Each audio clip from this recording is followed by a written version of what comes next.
60세의 김 씨는 어제 병원 복도에서 깨달았습니다. 옆 병실에 입원한 노인은 매일 방문객으로 붐볐습니다. 가족도 오고 친구도 오고 후배들도 찾아왔습니다. 병실은 웃음소리로 가득했습니다. 반면 김 씨의 병실은 조용했습니다. 아무도 찾아오지 않았습니다. 가족은 바쁘다고 했고 친구는 연락이 끊겼고 후배는 없었습니다. 김 씨는 쓸쓸했습니다. 평생 열심히 살았는데 왜 이렇게 혼자일까? 문득 깨달았습니다. 인생에서 중요한 것은 무엇을 이루었느냐가 아니라 누구와 함께 했느냐라는 것을. 그리고 후회했습니다. 진작 알았더라면 다르게 살았을 텐데. 오늘 이야기는 인맥에 관한 것이 아닙니다. 인생의 후반전을 풍요롭게 만들어줄 진짜 관계에 관한 이야기입니다. 58세의 박 씨는 최근 명함첩을 정리했습니다. 수백 장의 명함이 나왔습니다. 회사 사람들, 거래처, 동창들, 화려한 이름들입니다. 박 씨는 뿌듯했습니다. 내 인맥이 이렇게 넓구나.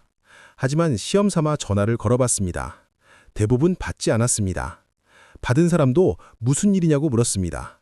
그냥 안부 전화인데 경계합니다. 박 씨는 깨달았습니다. 이것은 인맥이 아니라 명함일 뿐이라는 것을. 진짜 관계는 없었습니다.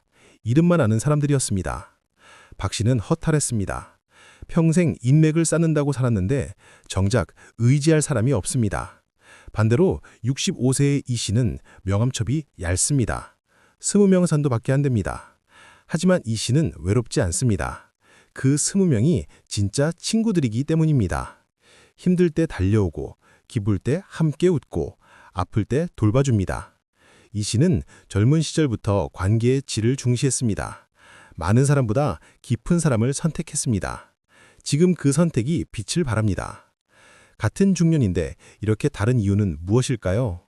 이 씨는 알고 있었습니다. 중년에는 특별한 사람들이 필요하다는 것을. 아무나가 아니라 꼭 필요한 사람들이 있다는 것을. 중년에 꼭 만나야 하는 첫 번째 부류는 나보다 어린 사람들입니다. 많은 중년들이 이것을 간과합니다. 같은 나이끼리만 어울립니다. 편하기 때문입니다. 통하는 이야기가 많고 눈치 볼 필요도 없습니다. 하지만 이것은 위험합니다. 같은 나이끼리만 있으면 세상과 단절됩니다. 시대 변화를 따라가지 못하고 생각이 굳어지고 점점 늙어갑니다. 반면 젊은 사람들과 어울리면 달라집니다. 새로운 것을 배우고 자극을 받고 젊게 됩니다. 60세의 최 씨는 작년에 큰 변화를 겪었습니다. 평생 같은 나이 친구들하고만 지냈습니다. 만나면 옛날 이야기, 건강 이야기, 자식 이야기만 했습니다. 그러다 우연히 등산 동호회에 가입했습니다. 그곳에는 30대부터 60대까지 다양한 나이가 섞여 있었습니다. 처음에는 어색했습니다. 젊은 사람들이 하는 이야기를 이해하지 못했습니다.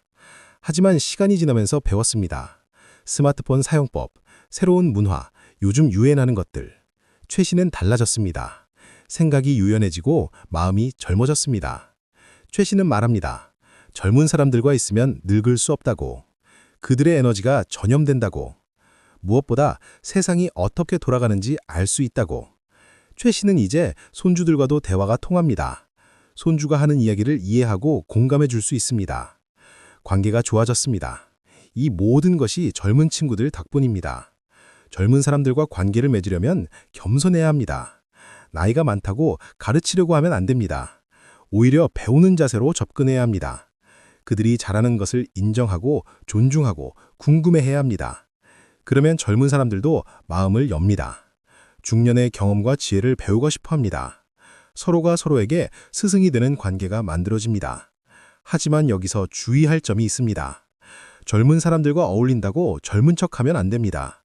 억지로 젊은 말투를 쓰거나 젊은 사람 흉내를 내면 우스워집니다. 자연스럽게 자기 나이를 받아들이되 마음은 열어두는 것입니다. 배우려는 자세와 호기심을 잃지 않는 것입니다. 그것이 진짜 젊음입니다. 중년에 꼭 만나야 하는 두 번째 부류는 나를 불편하게 만드는 사람들입니다. 이것은 역설적으로 들립니다. 왜 불편한 사람을 만나야 하나? 나이 들수록 편한 게 최고 아닌가? 하지만 생각해 보십시오. 편한 사람들하고만 있으면 성장이 멈춥니다. 나를 칭찬하는 사람, 내 말에 동조하는 사람, 나를 편하게 해주는 사람. 이런 사람들은 좋지만 나를 발전시키지 못합니다. 반면 불편한 사람은 다릅니다. 내 생각에 반박하고 내 잘못을 지적하고 나를 자극합니다. 처음에 싫지만 장기적으로는 도움이 됩니다. 50대 후반의 한 씨는 이것을 경험했습니다. 평생 주변의 예스맨만 도왔습니다. 직장에서는 부하 직원들이 고개를 끄덕였고 집에서는 가족이 눈치를 봤습니다. 한 씨는 편했습니다. 하지만 어느 날 큰 실수를 했습니다. 사업 판단을 그르쳤습니다. 아무도 말리지 않았습니다. 모두가 좋다고 했습니다. 결과는 참담했습니다. 큰 손실을 봤습니다. 그때 한 씨는 깨달았습니다. 불편한 사람이 필요하다는 것을, 쓴소리를 해주는 사람이 진짜 친구라는 것을. 한 씨는 의도적으로 그런 사람을 찾았습니다. 직설적이고 솔직하고 비판적인 사람. 처음에는 만날 때마다 기분이 나빴습니다. 하지만 시간이 지나자 달라졌습니다. 그 사람 말에 귀 기울이게 되었고 반성하게 되었고 성장했습니다. 한 씨는 말합니다. 불편한 친구가 최고의 스승이라고. 불편한 사람과의 관계를 유지하려면 열린 마음이 필요합니다. 비판을 공격으로 받아들이지 말고 성장의 기회로 봐야 합니다. 자존심을 내려놓고 배우는 자세를 가져야 합니다. 쉽지 않습니다. 나이가 들수록 자존심은 강해지고 비판은 받아들이기 어렵습니다. 하지만 이것을 극복해야 합니다. 그래야 계속 성장할 수 있습니다. 그렇다면 누가 좋은 불편한 친구일까요? 첫째, 진심으로 나를 생각하는 사람이어야 합니다. 단순히 비난하는 사람이 아니라 나를 위해 쓴소리하는 사람입니다. 둘째, 자기 분야에서 전문성이 있어야 합니다. 그래야 조언이 가치 있습니다. 셋째, 나와 다른 관점을 가진 사람이어야 합니다. 같은 생각을 하는 사람은 자극이 안 됩니다. 다른 배경, 다른 경험, 다른 생각을 가진 사람이 나를 넓혀줍니다. 중년에 꼭 만나야 하는 세 번째 부류는 나보다 불행한 사람들입니다. 이것도 이상하게 들립니다. 왜 불행한 사람을 만나야 하나? 불행이 전염되는 것 아닌가? 하지만 생각을 바꿔보십시오. 나보다 불행한 사람을 돕는 것은 나를 위한 것입니다. 첫째, 감사하는 마음을 갖게 됩니다. 내가 얼마나 복받은 사람인지 알게 됩니다. 불평이 줄어듭니다. 둘째, 삶의 의미를 찾게 됩니다. 누군가를 돕는 것만큼 보람 있는 일은 없습니다. 셋째, 겸손해집니다. 내가 가진 것이 당연한 게 아니라는 것을 깨닫습니다. 65세의 윤 씨는 5년 전부터 봉사활동을 시작했습니다. 처음에는 시간이 남아서였습니다. 퇴직하고 할 일이 없었습니다. 복지관에서 독거노인 도시락 배달을 했습니다. 자기보다 나이 많고 더 외롭고 더 가난한 노인들을 만났습니다. 윤 씨는 충격을 받았습니다. 자기는 얼마나 행복한 사람인가. 집도 있고 가족도 있고 건강도 있습니다. 그동안 불평만 했던 것이 부끄러워졌습니다. 윤 씨는 봉사활동이 자기를 위한 것이라는 것을 깨달았습니다. 남을 돕는 것 같지만 실제로는 자기가 치유되었습니다. 감사하는 마음이 생겼고 삶의 의미를 찾았고 우울증에서 벗어났습니다. 윤 씨는 말합니다. 봉사는 베푸는 것이 아니라 받는 것이라고. 내가 더 많이 받는다고. 나보다 불행한 사람을 만나되 중요한 것은 태도입니다. 동정하거나 불쌍히 여기면 안 됩니다.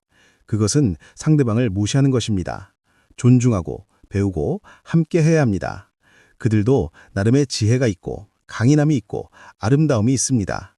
그것을 발견하고 존중해야 진짜 관계가 됩니다. 60세의 정 씨는 노숙인 무료급식소에서 봉사합니다. 처음에는 그들을 불쌍하게 봤습니다. 하지만 이야기를 나누면서 생각이 바뀌었습니다. 그들도 각자의 사연이 있고 꿈이 있고 희망이 있습니다. 정 씨는 그들에게 배웁니다. 어려운 상황에서도 포기하지 않는 강인한, 작은 것에 감사하는 마음, 서로 돕는 연대. 정 씨는 말합니다. 그들이 나의 스승이라고. 이 세 부류의 사람들을 만나면 중년의 삶이 풍요로워집니다. 젊은 사람들에게서 새로움을 배우고, 불편한 사람들에게서 성장을 얻고, 불행한 사람들에게서 감사를 배웁니다. 이것이 중년을 지혜롭게 사는 방법입니다. 하지만 많은 사람들이 정반대로 삽니다. 같은 나이끼리만 모이고 편한 사람만 만나고 나보다 잘난 사람만 부러워합니다. 그러면 삶이 좁아집니다. 불평만 늘어나고 성장은 멈추고 외로워집니다. 65세의 송 씨는 최근 이것을 깨닫고 변화를 기도했습니다. 10년 동안 같은 사람들하고만 만났습니다. 편했지만 지루했습니다. 송 씨는 결심했습니다. 새로운 사람들을 만나자. 젊은 사람들이 모이는 스터디에 가입했고 자기에게 쓴소리하는 친구를 가까이 했고 봉사활동을 시작했습니다. 처음에는 어색하고 불편했습니다. 하지만 6개월이 지나자 송 씨는 완전히 달라졌습니다. 생각이 유연해지고 성장했고 감사하게 되었습니다. 송 씨는 말합니다. 인생이 다시 시작되는 느낌이라고. 이 세 부류의 사람들을 만나면 중년의 삶이 풍요로워집니다. 젊은 사람들에게서 새로움을 배우고, 불편한 사람들에게서 성장을 얻고, 불행한 사람들에게서 감사를 배웁니다. 이것이 중년을 지혜롭게 사는 방법입니다. 하지만 많은 사람들이 정반대로 삽니다. 같은 나이끼리만 모이고 편한 사람만 만나고 나보다 잘난 사람만 부러워합니다. 그러면 삶이 좁아집니다. 불평만 늘어나고 성장은 멈추고 외로워집니다. 65세의 안 씨는 이 세 모류를 모두 가지고 있습니다. 대학생 멘티가 있고 쓴소리하는 직장 후배가 있고 함께 봉사하는 독거노인들이 있습니다. 안 씨의 삶은 풍성합니다.